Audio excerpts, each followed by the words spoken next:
Nintendo has bought out a bunch of companies over the past decades.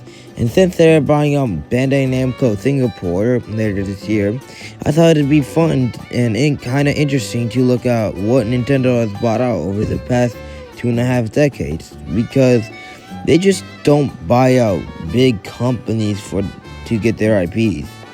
They buy out long-term partners instead, except for maybe like one. Anyway, let's get to the video. First company is Retro Studios, and they were bought out in 2002. They are the developers behind the Metroid Prime games and Donkey Kong Country Returns and Tropical Freeze.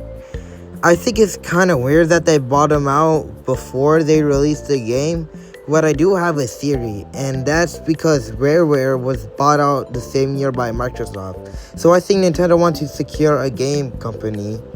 And that was a pretty good decision since we got some bangers of games, with the worst one being Metroid Prime 4, and that's not even that bad of a game. It's pretty good.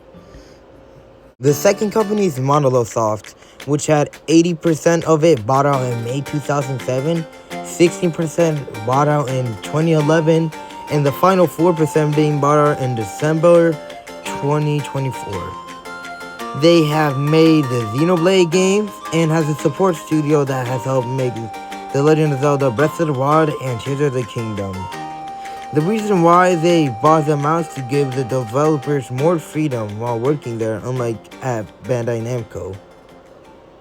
Next is Nintendo Cube, and they already owned 78% of the company, but bought out 21% in 2010. They now own 99% of the company, which is kind of weird since they're not buying all of it, but whatever.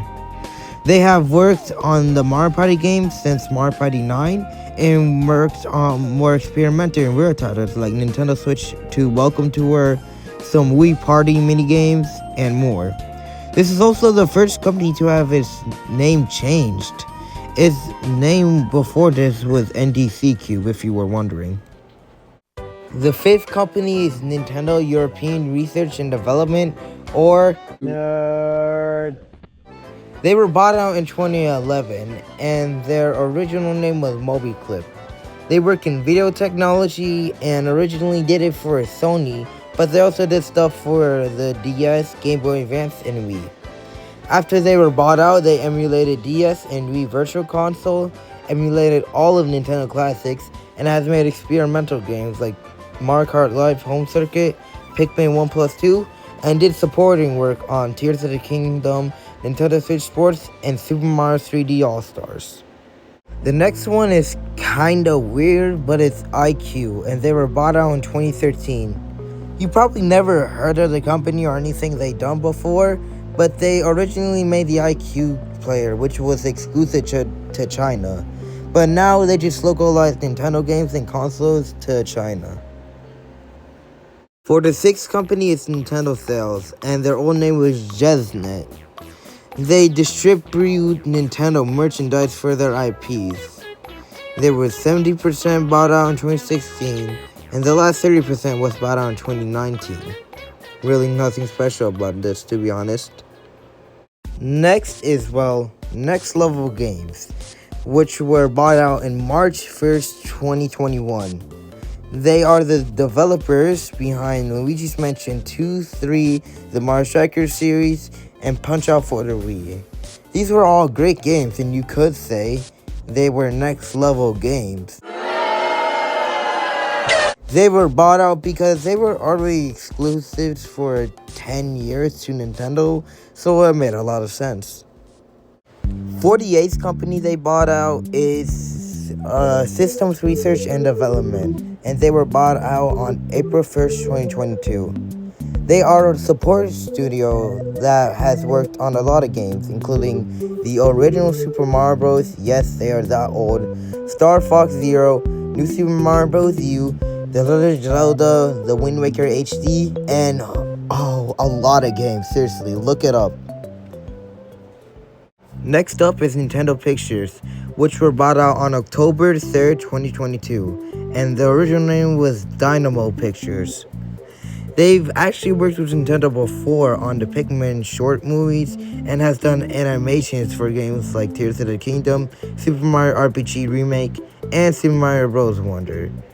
Oh yeah, Analytical Recollection, I guess. The next one is kind of weird again, and it's Shiver Entertainment, which was bought out on May 20th, 2024.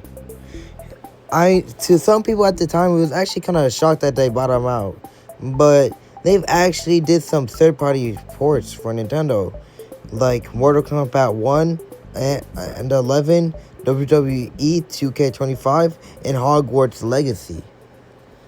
For the 11th company, it's Nintendo Stars. This is another company where they already owned it, which was 50%, but they bought more of it, being the other 50%, and on April 1st, 2025. And the original name was Warp Star Inc. They originally made the Kirby Right Back action anime, but now we're working in licensing and supervision of characters in games, merchandise, and other media.